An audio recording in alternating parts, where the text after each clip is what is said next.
आप सभी का सिविल सर्विसेज विद जकी में स्वागत है। और जैसा कि आप जानते हैं कि पिछले वर्ष के भांति भी इस बार हम यूपीएससी 2024 के लिए करंट अफेयर सीरीज लाए हैं। और आप जानते हैं कि चाहे वो 2021, 22 और 23 लगातार हम देते आ रहे हैं आपको, और काफी वीडियो देते हैं जैसे कि पिछले बार मैंने दिया था। तो इस वीडियो से काफी प्रश्न आपके आ रहे हैं, ये काफी आपके लिए मददगार साबित हो रहा है। जैसा कि आप देखिए 2022 में 22 क्वेश्चन, 2023 में 21 क्वेश्चन, तो 20+ क्वेश्चन आपको प्रतिवर्ष के हिसाब से मिल रहा है। और आप जानते हैं कि तकरीबन 44 से 45 क्वेश्चन होता है इस सब्जेक्ट में जिसमें मैं पढ़ाता हूं आपको। तो इससे काफी इंपॉर्टेंट हो जाता है, यानी कि आपका 50% क्वेश्चन डायरेक्ट इससे कवर हो जा रहा है। तो ये काफी महत्वपूर्ण होता है। तो चलिए बगैर रुके हुए ये इसको हम शुरू करते हैं। और आज का जो टॉपिक है आप जानते हैं 2023 में विज्ञान में शीर्ष 7 उपलब्धियां। ये 7 प्रमुख उपलब्धियां कौन थी? वैसे तो बहुत सारी उपलब्धियां थी, इस पे हम लोग चर्चा करेंगे। तो देखते हैं आखिर ये कौन कौन थे। तो एक नजर इसको देखते हैं। तो पहला, जीन एडिटिंग थेरेपी, इस पे हम लोग चर्चा करेंगे। उसी तरह से दूसरा, चंद्रमा मिशन, यानी जो मून मिशन है। आप जानते हैं कि इंडिया का जो हमारा था चंद्रयान 3, ये मिशन था। उसी तरह से रूस का लूना, उसी तरह से जापान, उसी तरह से साउथ कोरिया, कई देश इस मिशन में लगे हुए थे और काफी इंपॉर्टेंट रहा मून मिशन के लिए पिछला वर्ष। उसी तरह से देखेंगे तीसरी चीज, कृत्रिम बुद्धिमत्ता, आर्टिफिशियल इंटेलिजेंस, ये भी काफी इंपॉर्टेंट रहा। आर्टिफिशियल इंटेलिजेंस आप देखते हैं कि चाहे आप फेसबुक यूज कर रहे हो, व्हाट्सएप यूज कर रहे हो या इंस्टाग्राम, कोई भी चीज आप यूज कर रहे हो, अब सब में एआई का प्रयोग किया जाने लगा है। और इसमें हम लोग देखेंगे कि आखिर एआई कितना प्रगति किया था 2023 में। उसी तरह से देखेंगे ब्रह्मांड की सबसे बड़ी संरचना, ये एक संरचना है। इस पे देखेंगे कि किस तरह से सारे गैलेक्सी एक दूसरे से जुड़े हुए हैं, जिसको हम लोग आकाशगंगा कहते हैं। और ये बहुत बड़ी संरचना है, इस पे भी चर्चा थोड़ा सा करेंगे। उसी तरह से ऑक्सीजन 28 की प्रथम उपस्थिति, ये ऑक्सीजन का आइसोटोप है जो अब तक का ज्ञात सबसे भारी ऑक्सीजन का आइसोटोप है। तो इस पे भी हम लोग चर्चा करेंगे कि आखिर ये कैसे बना। उसी तरह से देखेंगे न्यूट्रिनो कार्टोग्राफी, न्यूट्रिनो के बारे में भी चर्चा करेंगे, न्यूट्रिनो कार्टोग्राफी के बारे में भी चर्चा करेंगे कि आखिर ये न्यूट्रिनो होता क्या है। और इस पे हम एक विस्तृत वीडियो भी आपको हम लाके जरूर देंगे। उसी तरह से प्रथम ज्ञात ट्रोजन उपग्रह, तो ये प्रथम जो ज्ञात ट्रोजन ग्रह आखिर है क्या? ट्रोजन ग्रह किसको कहते हैं? अभी तक आपने ट्रोजन एस्ट्रॉइड के बारे में सुना होगा, यानी कि क्षुद्र ग्रह के बारे में। ये पहला ऐसा एविडेंस था 2023 में ये जो आपको ट्रोजन ग्रह के बारे में पता चला। तो इस पे भी चर्चा करेंगे। और इस सब के साथ सबसे बड़ी चीज, यूपीएससी सीएससी पीटी 2024 के लिए इसको हम लोग बनाते हैं। तो इसके लिए मेगा प्रश्न, यानी 5 सबसे संभावित प्रश्न भी आपको हम देंगे। और इसको आप जरूर बनाइएगा, इसका उत्तर डिस्क्रिप्शन बॉक्स में होगा, उसमें सारा डिटेल आपको मिल जाएगा। तो आप इसको जरूर देखेंगे और हमारे चैनल को भी जरूर सब्सक्राइब करेंगे। तो चलिए शुरू करते हैं एक एक करके। तो सबसे पहले जीन एडिटिंग थेरेपी से पहले हम लोग देखेंगे कि आखिर इन सब में से तो थोड़ा कॉन्टेस्ट के बारे में जान ले, क्योंकि पिछला वर्ष काफी महत्वपूर्ण था। तो कॉन्टेस्ट यानी कि संदर्भ हम लोग देखें तो शोधकर्ताओं ने बहुत सारी खोजें की हैं, आप जानते हैं। और इसमें हमारे ब्रह्मांड के बारे में देख लीजिए, स्वास्थ्य एवं प्रौद्योगिकी के बारे में देख लीजिए। और विशेषता आप देखें तो आर्टिफिशियल इंटेलिजेंस काफी प्रगति किया है। आप जानते हैं, आप भी कई बार आर्टिफिशियल इंटेलिजेंस का प्रयोग किया है, जिसमें आप पुराने फोटो का वीडियो बना लेते हैं, बहुत सारी ऐसी चीजें हैं। उसी तरह से तो आइए देखते हैं 2023 में जो वैज्ञानिक जगत की 7 सबसे शीर्ष उपलब्धियां क्या रही, उस पे हम लोग चर्चा करते हैं। तो चलिए, नंबर 1, जीन एडिटिंग थेरेपी या जीन संपादक तकनीक आप कह सकते हैं कि उसको किस तरह से एडिट किया जाता है। ये काफी इंपॉर्टेंट रहा पिछले वर्ष, क्योंकि नवंबर में, पिछले वर्ष नवंबर 2023 में आप देखेंगे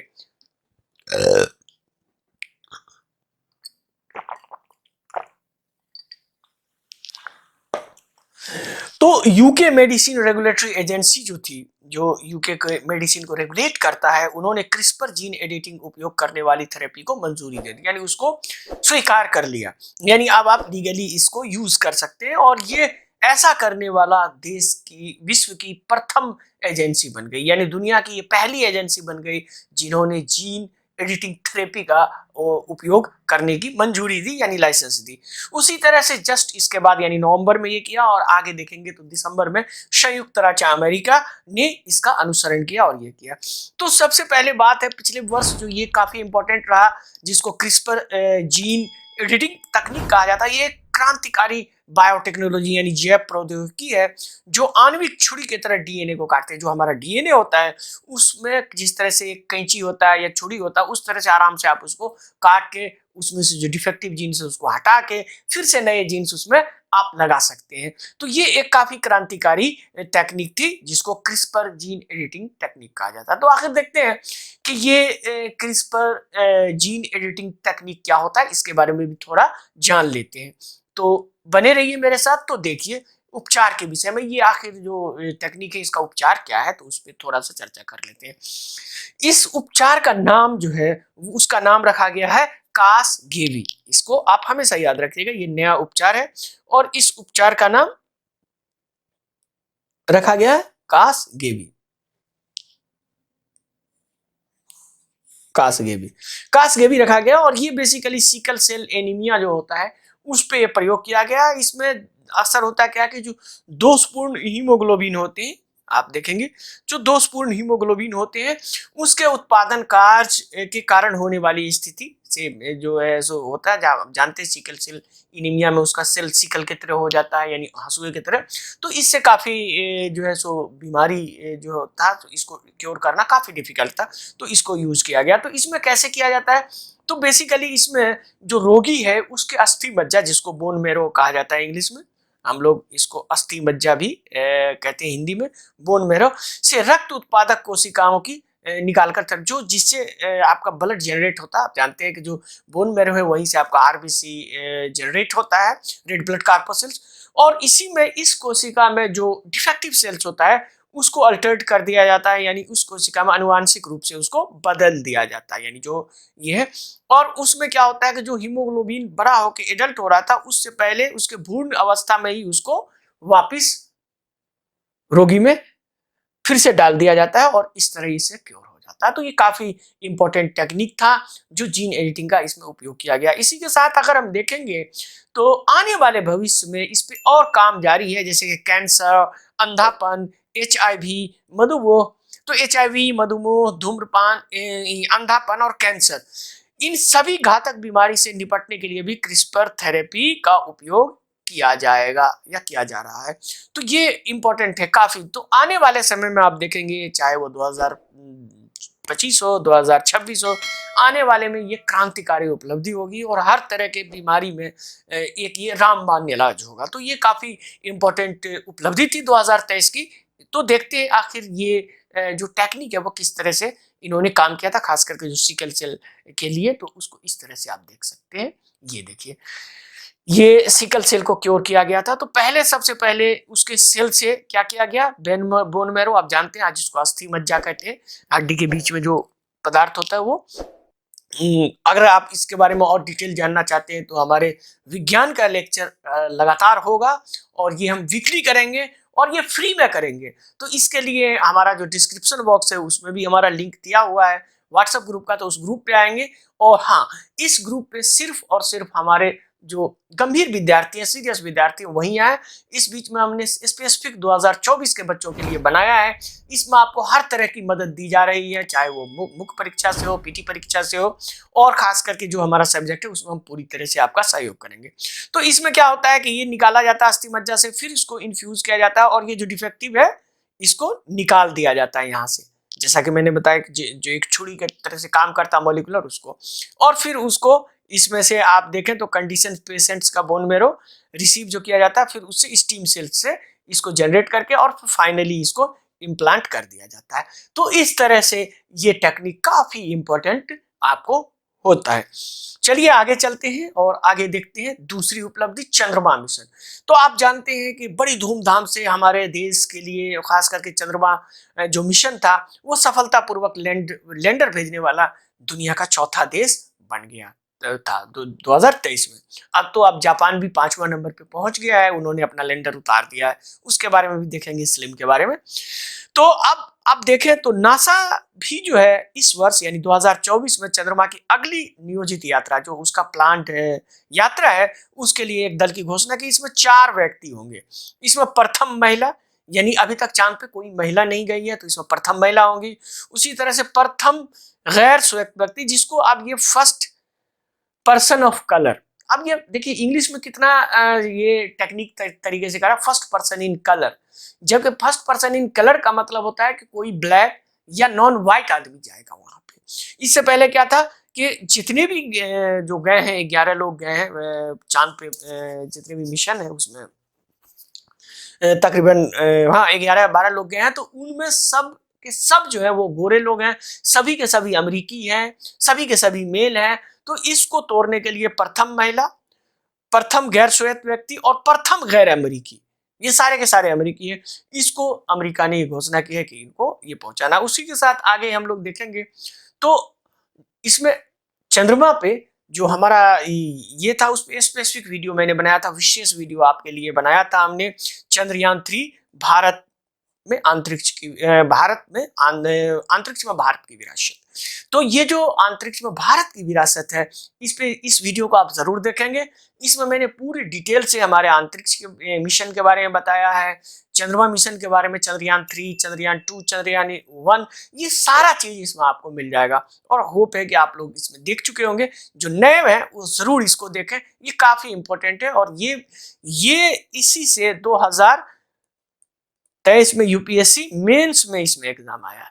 तो अब आप समझ लीजिए ये जो पीटी के लिए आपका वीडियो हो रहा है, ये मेंस के लिए भी काफी इंपॉर्टेंट है। तो चलिए आगे देखते हैं, और आगे देखते हैं स्लिम मिशन जो था वो आपका जापान का है। तो जापान एरोस्पेस एक्सप्लोरेशन एजेंसी, जिसको जाक्सा कहा जाता है, 6 सितंबर 2023 को इस मिशन को लॉन्च किया और इसका नाम स्लिम रखा। और असल में स्लिम का अर्थ क्या है? Smart lander for investigating moon. तो मून की जांच के लिए स्मार्ट लैंडर, ये भी लैंडर था। तो जैसा कि मैंने बताया कि भारत के बाद 5वां नंबर का ये जापान बना देश जो इन्होंने लैंड किया, भले बाद में वो सफल हो ना, वो अलग की बात है। आगे दूसरा देखेंगे कोरिया पाथफाइंडर लूनर ऑर्बिटर, यानी जो कोरिया पाथफाइंडर लूनर ऑर्बिटर था, इसको ऑफिशियल रूप से, इसका आधिकारिक तौर पे इसका नाम डेनूरी नाम रखा गया है कोरिया के द्वारा। ये बेसिकली लूनर ऑर्बिटर है और बेसिकली ये पहला लूनर ऑर्बिटर या मून ऑर्बिटर आपको कह सकते हैं किसका? साउथ कोरिया का। तो ये साउथ कोरिया का पहला था। तो आप देख लीजिए कि south Korea, Japan, India, America, ये सारे लोग चांद के रेस में लगे हुए हैं। तो हमने चांद पे विशेष वीडियो भी बनाया है, तो इस पे और आगे कई वीडियो आपको मिल सकता है। तो आप हमारे चैनल पे इसके लिए बने रहें।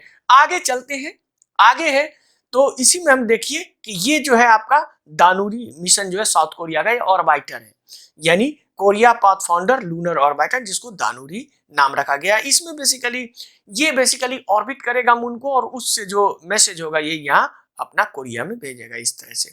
उसी तरह से हम देखें तो दूसरा जापान का आप देख लें, जाक्सा द्वारा जो भेजा गया है ये स्लिम है, इसको स्लिम कहा जाता है, smart lander for investigating moon. तो ये इन्वेस्टिगेशन, इसमें देखिए 2 थ्रस्ट लगा हुआ, तो ये सारी चीजें अब आपको मिलेगी।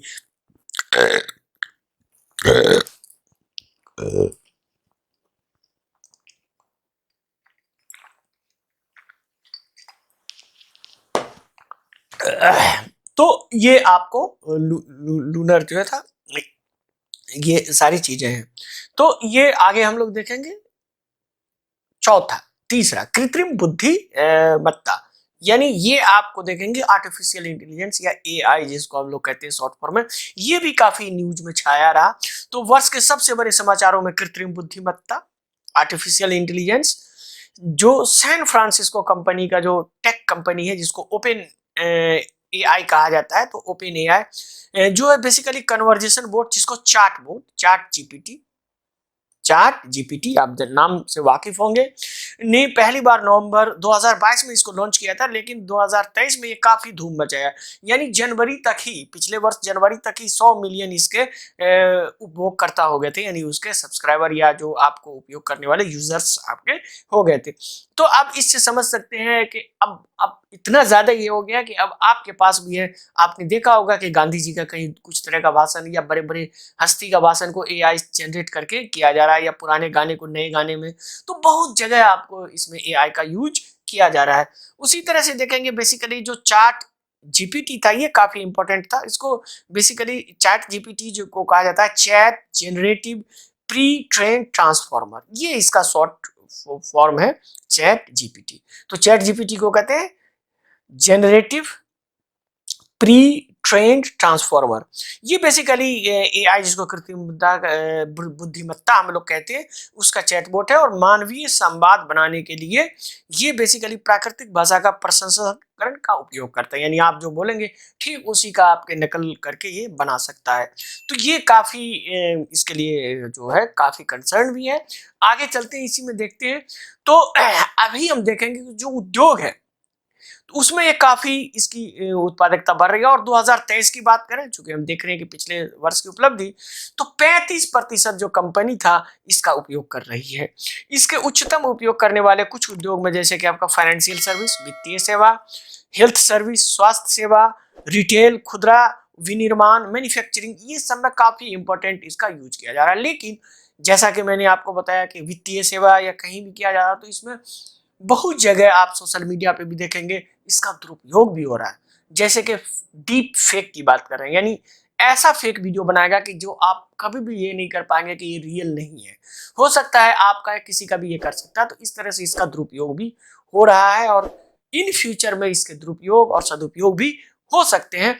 और इसके बारे में जैसे कि कृत्रिम बुद्धिमत्ता से 2023 के मेंस में भी पूछा था, और आगे भी ये मेंस में पूछने की संभावना है, और इस पे कई क्वेश्चंस आपके आ सकते हैं। तो इस पे हम स्पेसिफिक वीडियो भी आपको देंगे, और जैसा कि मैंने बताया इस पे आप जरूर हमारे चैनल को सब्सक्राइब कीजिए, वहां आपको डे टू डे अपडेट भी मिल जाएगा, और हमारे व्हाट्सएप ग्रुप भी आप ज्वाइन कर सकते हैं। तो चलिए आगे चलते हैं।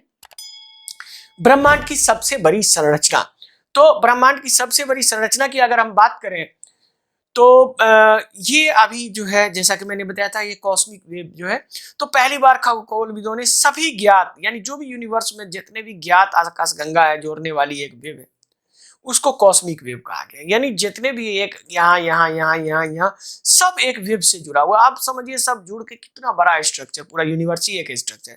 तो विशाल आकाश गंगा स्तरीय शॉक वेव्स को देखा। अब ये शॉक वेव जो है ब्रह्मांडीय तरंगे के बारे में सुराग बता सकती है, जो सबसे बड़ी वस्तुओं को गढ़ा, कौन सबसे बड़ा है ये भी आप देख सकते हैं। उसी तरह से ये खोज जो किया गया है, यानी सबको जोड़ के एक साथ देखा गया है, इसमें हजारों टेलीस्कोप के जो इमेजेज है यानी छवि है उसको एक साथ जोड़कर की गई थी। और जो हमारे ब्रह्मांड की सबसे बड़ी संरचनाओं में टकराने वाले पदार्थ जो शॉक वेव्स है उसके द्वारा उत्पन्न रेडियो ग्लो, यानी वो जैसे जैसे रेडियो ग्लो है उसको ये दर्शाता है। तो ये आपको सबसे बड़ा ब्रह्मांड का स्ट्रक्चर पाया जाने वाला है। इसको इस तरह से आप देख सकते हैं। ये है, अब ये देखिए, इसमें अब देखेंगे तो ये जो ब्लू कलर का है ये मैग्नेटिक फील्ड है, और जो ये पिंक कलर का है यानी कि जो गुलाबी कलर का ये जो आप देख रहे हैं ये बेसिकली जो है आपका है शॉक वेव्स का ग्लो है। ये अब ये देखिए, ये एक गैलेक्सी है, दो गैलेक्सी है, जितने भी ज्ञात गैलेक्सी है सबसे मिला हुआ। जिस तरह से एक बॉडी से, एक सेल से हर नर्व मिला होता है, उसी तरह से ब्रह्मांड में हर गैलेक्सी एक दूसरे से जुड़ा हुआ आपको यहाँ दिखाई देता है। तो ये एक बहुत ही बड़ा संरचना था, और जो 2023 में खोजा गया ये काफी इंपॉर्टेंट था। चलिए आगे देखते हैं, और आगे जो है वो है ऑक्सीजन 28 की प्रथम उपस्थिति, यानी पहली बार लैब में ऑक्सीजन 28 बनाया गया। तो चलिए देखते हैं, पहली बार वैज्ञानिकों ने ऑक्सीजन 28 जो है बनाया, और ये जो है एक दुर्लभ, चूंकि ये काफी रेयर में मिला, चूंकि बनाया गया आइसोटोप है जिसमें पृथ्वी पर पाया जाने वाला ऑक्सीजन जो हम जानते हैं जो जिसका 16 होता है, 16 की तुलना में 12 न्यूट्रॉन अधिक है। यानी उसमें 12 न्यूट्रॉन है, यानी 16 में प्लस 12 कर दीजिए तो 28 न्यूट्रॉन अधिक है। तो इस नवनिर्मित भारी ऑक्सीजन, जिसको आप भारी ऑक्सीजन कह सकते हैं, इसमें जो है सो अब तक का ज्ञात जितने भी ऑक्सीजन मॉलिक्यूल्स है उसमें सबसे ऑक्सीजन परमाणु है उसमें सबसे अधिक संख्या है इसको न्यूट्रॉन की, यानी सबसे भारी आपका ये ऑक्सीजन 28 है। तो आखिर ये हम लोग देखेंगे कि ये आखिर ऑक्सीजन 28 बनाया कैसे गया, चलिए ये भी देखते हैं हम लोग। तो ऑक्सीजन 28 बनाने के लिए Tokyo institute of technology TIT के शोधकर्ताओं ने जो जापान के थे, जो इन्होंने जापान के वाको शहर में यानी वाको में रिकेन आई बीम फैक्ट्री में एक तरल हाइड्रोजन यानी लिक्विड हाइड्रोजन का एक लक्ष्य बनाया, एक टारगेट बनाया, और उस पर क्या हुआ, फ्लोरीन 29 जो है फ्लोरीन 29 का आइसोटोप्स जिसमें 9 प्रोटॉन होते हैं उसको एक बीम उसका उस पर छोड़ा, बीम का विस्फोट किया। और ये जो रिसर्च था उसी से फिर जो बाद में उसी से उससे क्या हुआ कि हाइड्रोजन और फ्लोरीन दोनों ने एक एक प्रोटोन खो दिया, और इस प्रोटॉन को खोने के बाद अब ये 29 से 28 हो गया और बिल्कुल एक नया मॉलिक्यूल जो ऑक्सीजन 28 बन गया। और ये जो अध्ययन है वो आपको नेचर जर्नल में छपा। तो जैसा कि मैंने बताया कि अब जो यूपीएससी है वो थोड़ा स्मार्ट तरीके से आपसे क्वेश्चन पूछ रहा है। वो डिफरेंटली बात है, हिंदू और इंडियन एक्सप्रेस वगैरह तो आप पढ़े ही पढ़े, डिफरेंटली बात है, लेकिन जो अब आपको थोड़ा सा बियॉन्ड जाना पड़ेगा, और बियॉन्ड जाना पड़ेगा यानी आपको नेचर जर्नल पढ़ना पड़ेगा और बहुत सारे हैं। तो ये सब आप एक साथ चूंकि काफी लेंदी टास्क हो जाता है, इसीलिए हम ये आप लोगों के लिए प्रोवाइड करते हैं, इसमें काफी मेहनत भी लगती है, इसीलिए कहते हैं कि कम से कम आप सब्सक्राइब भी करें हमारे चैनल को। तो चलिए आगे चलते हैं और आगे देखते हैं ये ऑक्सीजन 28 जो है वो कैसे बना। तो ये जैसा कि मैंने बताया फ्लोरीन 29 था, इसमें से आप एक प्रोटॉन को हटा दिया और ये प्रोटॉन खत्म होकर ये ऑक्सीजन 28 बना। लेकिन इसमें वैज्ञानिकों के लिए सबसे आश्चर्य बात ये थी, इस पे भी हम एक स्पेसिफिक वीडियो बनाने वाले हैं, आप लोग जरूर देखिएगा। तो इसमें ऑक्सीजन 28 जो है जेप्टा सेकेंड यानी तो कुछ देर के बाद ही, यानी इतना कम टाइम ये सर्वाइव किया और फिर ऑक्सीजन 24 बन गया, यानी तुरंत ये 28 में से 4 अपना न्यूट्रॉन को खो दिया। तो इसका मतलब है, जबकि 28 का मतलब है ये मैजिक नंबर है, इसको अस्थाई होना चाहिए था, लेकिन ये अस्थाई हुआ नहीं।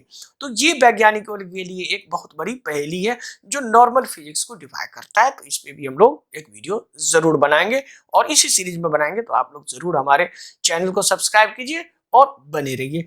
आगे देखते हैं, आगे जो है वो छठा है न्यूट्रिनो कार्टोग्राफी। तो न्यूट्रिनो कार्टोग्राफी क्या होता है इस पे भी हम लोग चर्चा करेंगे। तो आइस क्यूब न्यूट्रिनो वेधशाला यानी आइस क्यूब न्यूट्रिनो ऑब्जर्वेटरी, ये बेसिकली अंटार्कटिका में। तो वैज्ञानिकों ने प्रकाश नहीं बल्कि पदार्थ से बने यानी मैटर से बने आकाश गंगा का प्रथम मानचित्र किया, और इसको बनाने के लिए तकरीबन 60,000 न्यूट्रिनो का उपयोग किया गया। यानी वैज्ञानिक ने आकाश गंगा का प्रथम चित्र बनाने के लिए हजारों भूतिया कणों, इसको घोस्ट पार्टिकल भी कहा जाता है, न्यूट्रिनो को घोस्ट पार्टिकल कहा जाता है, इसलिए कहा जाता है क्योंकि ये इसमें कोई चार्ज नहीं होता है और ये किसी से इंटरेक्ट भी नहीं करता है, एक्सेप्ट 2 चीज से इंटरेक्ट करता है, एक ग्रेविटी से और दूसरा है वीक न्यूक्लियर फोर्स। जो 4 फंडामेंटल फोर्सेस होते हैं नेचर के, उसमें से सिर्फ 2 से ये इंटरेक्ट करता है, इसीलिए न्यूट्रिनो का पता लगाना काफी डिफिकल्ट होता है। तो ये न्यूट्रिनो इस भूतिया कणों को, इसीलिए इसको घोस्ट पार्टिकल कहा जाता है, चूंकि भूत आपको दिखाई नहीं देता उसी तरह से ये भूतिया कण है। तो न्यूट्रिनो के नाम से ये जाना जाता है और इसी से यानी इसी न्यूट्रिनो से आपको मिल्की वे का पता लगाया गया, और ये दुनिया की सबसे बड़ी ऑब्जर्वेटरी जिसको दक्षिणी ध्रुव में है और ये गहरे बर्फ में इसको बनाया गया है, इसको आइस क्यूब न्यूट्रिनो वेधशाला या आइस क्यूब न्यूट्रिनो ऑब्जर्वेटरी कहा जाता है, और उसी में जो न्यूट्रिनो प्राप्त हुआ तो ये। तो अब आप देखेंगे कि ये जो आइस क्यूब न्यूट्रिनो था और ये जो न्यूट्रिनो वेधशाला था, तो इसमें अब सबसे बड़ी चीज है कि इसके लिए हम आपके लिए एक नया वीडियो लाएंगे स्पेसिफिक न्यूट्रिनो पे। जो ये तो आइस क्यूब है, अभी वर्तमान में दुनिया का सबसे बड़ा वेधशाला है, लेकिन इससे भी बड़ा वेधशाला चीन बना रहा है, तो उसके बारे में भी हम लोग जानेंगे कि ये विश्व का सबसे बड़ा वेधशाला के बारे में। तो उससे पहले आप जरूर हमारे चैनल को सब्सक्राइब कीजिए। तो अब आप देखिए कि जो न्यूट्रिनो है उससे हम किस तरह से अपनी गैलेक्सी को देखते हैं। तो ये देखिए, ये रेडियो वेव का फिगर है, यानी रेडियो वेव से इस तरह से हमारी गैलेक्सी दिखाई देगी। ऑप्टिकल जो हमारा लेंस होता है, जो ऑप्टिकल ऑब्जर्वर या दूरबीन होता है, उससे हमारा आकाशगंगा इस तरह से लगेगा। उसी तरह से अगर गामा रे टेलीस्कोप का यूज करेंगे तो इस तरह से हमारा आकाशगंगा नजर आता है, और न्यूट्रिनो से अगर करेंगे तो इस तरह से। तो इस तरह से अब आप यहाँ देखिए, कंपैरिजन देख लीजिए कि न्यूट्रिनो कितना डिफरेंट है सबसे, देख लीजिए। तो ये देखिए न्यूट्रिनो के बाद जो बना ये इस तरह का बना, अब देख लीजिए इस तरह का बना। तो ये जो ब्लू ग्लो आप देख रहे हैं, ये ब्लू ग्लो और ये जो है उस साइड साइड से वो पूरा न्यूट्रिनो का है। तो इस तरह से एक न्यूट्रिनो से बनाया गया पहला, दुनिया का पहला मानचित्र ये है हमारे आकाशगंगा यानी मिल्की वे का। चलिए आगे देखते हैं, सातवां यानी प्रथम ट्रोजन ग्रह। आखिर ये ट्रोजन ग्रह होता क्या है, इस पे भी हम लोग चर्चा करें कि ये ट्रोजन ग्रह आखिर होता क्या है।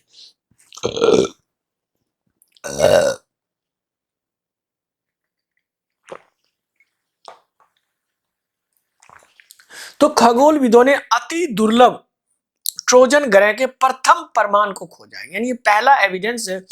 एक ही तारे के चारों ओर एक ही कक्षा में दो ग्रह बंधे हुए होते हैं। तो ये युवा तारा है एक PDS 70, जो लगभग हमसे 370 प्रकाश वर्ष दूर है, यानी हमसे 370 प्रकाश दूर पृथ्वी से है। तो इसके बारे में ये कहा गया है कि ये ट्रोजन ग्रह है। तो ये आखिर ट्रोजन ग्रह जैसा कि मैंने बताया होता क्या है, तो पहले इसको एक थ्योरी दिया गया था 200 दशक पहले, एक सिद्धांत के रूप में भविष्यवाणी की गई थी कि समान द्रव्यमान वाले ग्रह के जोड़े, यानी सेम मास वाला दो ग्रह एक ही कक्षा में, जैसे हमारा कक्षा में पृथ्वी है, उसी में एक पृथ्वी के साइज का एक और ग्रह है मान लिया, समझ लीजिए, तो उसमें एक ट्रोजन ग्रह, और इसको इसीलिए इसको तथाकथित ट्रोजन ग्रह कहा जाता है या सहकक्षीय ग्रह, यानी एक ही कक्षा में को ऑर्बिटल प्लैनेट्स कहा जाता है, यानी सहकक्षीय। तो चारों ओर समान कक्षा साझा करते हैं ट्रोजन ग्रह अपना असामान्य नाम। और ये जो ट्रोजन है इसलिए कहा गया क्योंकि ये बृहस्पति के चारों ओर देखे गए दो क्षुद्र ग्रह के समूहों का, जिसको हम लोग ट्रोजन एस्ट्रॉइड कहते हैं। तो ट्रोजन एस्ट्रॉइड के बारे में बहुत सारे आप लोगों ने पढ़ा होगा, बहुत सारे साइट्स पे आपको मिल जाएगा, लेकिन ये ट्रोजन एस्ट्रॉइड की जगह ये ट्रोजन ग्रह है, ये क्षुद्र ग्रह नहीं है, ग्रह है। तो ये एक इंपॉर्टेंट डिस्कवरी थी 2023 की, और ये काफी इंपॉर्टेंट था। तो चलिए देखते हैं तो होता क्या है ट्रोजन ग्रह के बारे में। देखिए तो होता क्या है कि एक ये स्टार है और इसके तरफ ये चक्कर लगा रहा, तो ये देखिए यहाँ दो, और ये आप इस तरह से आप देखें कि अगर कोई स्टार है उसके चारों तरफ कोई चक्कर लगा रहा, तो एक ही कक्षा में दो समान मास के ग्रह। अब इसमें होता क्या है कि लोग जब इसको ऑब्जर्व करते हैं तो उनको लगता है कि एक ही ग्रह, एक ग्रह ऐसे रहते हैं कि छुपा हुआ हिडन लगता है, इसीलिए ट्रोजन कहते हैं। आप लोगों ने ट्रोजन का किस्सा पढ़ा होगा कि किस तरह से छिप के वार किया था, इसीलिए इसका नाम ट्रोजन ग्रह रखा गया है। चलिए इसको हम देखते हैं कि किस तरह से ये देखा गया था। तो चलिए देखते हैं, ये है। तो अब यहाँ देखिए, यहाँ पे ये जो था ये स्टार है, ये स्टार काफी यंग है, जिसका नाम है ये स्टार आप देख लें, इसका नाम है PDS 70, ठीक है। ये कितना दूर है, 370 लाइट ईयर दूर है हमसे, और इसमें समान मास का 1 और 2, ये देखिए एक ही ऑर्बिट में ये दो जो है वो लगभग ये जो है आपको जुपिटर साइज यानी बृहस्पति के आकार का है, ये जुपिटर साइज का है उपग्रह, इस तरह से ये चक्कर लगा रहा है। तो इस तरह ये एक काफी इंपॉर्टेंट है कि ये दुनिया का पहला ट्रोजन ग्रह पाया गया है। तो चलिए ये हमारे 7 महत्वपूर्ण उपलब्धि थी, और आप जानते हैं कि आप लोगों के लिए हम लाते हैं UPSC CSC 2024 के लिए मेगा प्रश्न, यानी सबसे 5 संभावित प्रश्न, और ये प्रश्न काफी इंपॉर्टेंट होते हैं। आप लोग इसको जरूर बनाइए और इसका उत्तर हमारे ग्रुप में, और इसका डिस्कशन हम हर सैटरडे को करेंगे, हर शनिवार को करेंगे अपने जूम क्लास में। तो जूम क्लास में शामिल होना बहुत ही आसान है, ये फ्री क्लास है आपके लिए, और ये क्लास तकरीबन आधे घंटे का होगा, और इसमें आप वही बच्चे शामिल हो जो सीरियस हो। और दूसरी बात, इसमें उसी बच्चे को हम शामिल करेंगे, इसमें फीस कुछ नहीं है, फ्री है, लेकिन जो हमारे स्पेसिफिक जो 2024 का ग्रुप है व्हाट्सएप ग्रुप, उसमें जो शामिल है। तो ये एक क्वेश्चन है ये आपका। तो पहला हमने क्रिस्पर जीन एडिटिंग से आपका एक क्वेश्चन दिया है, दूसरा डेनोरी जो आप जानते हैं मिशन, उसी तरह से जो है ब्रह्मांड की सबसे बड़ी संरचना से एक क्वेश्चन है, ऑक्सीजन 28 से एक क्वेश्चन है, न्यूट्रिनो से क्वेश्चन है। तो ये 5 क्वेश्चन आप ज़रूर इसको बनाइए। और इसको बनाने के लिए आपको कहाँ जाना है, हमारे डिस्क्रिप्शन बॉक्स में जाइए, वहाँ पे लिंक दिया होगा, उस लिंक में ग्रुप होगा, उस ग्रुप ज्वाइन करेंगे और वहाँ पे हम सैटरडे एक एक क्वेश्चन को आपको विस्तार पूर्वक समझाएंगे। यानी समझिए एक वीडियो से आपका कई क्वेश्चन बनने वाला है और ये काफ़ी इंपॉर्टेंट 2024 के लिए होगा। तो चलिए, आप लोगों को वीडियो देखने के लिए बहुत बहुत धन्यवाद। लेकिन हमारे चैनल को सब्सक्राइब करना ना भूलें। और जैसा कि आप जानते हैं, तो आप हमारे लिए जो नए हैं, जैसे कि आपको बताएं कि बहुत सारी चीज़ें हम आपको बताने वाले हैं, तो उसमें उसके लिए आप ज़रूर हमारा मदद करें, क्योंकि काफ़ी चीज़ को पढ़ना पड़ता है, काफ़ी मेहनत करनी पड़ती है। तो आप जो चाहें आप डोनेट कर सकते हैं, मदद कर सकते हैं। लेकिन हाँ, लेक्चर हमारा पूरी तरह से फ्री होगा और सीरियस बच्चों के लिए होगा। तो चलिए, एक बार फिर से आप सभी का बहुत बहुत धन्यवाद।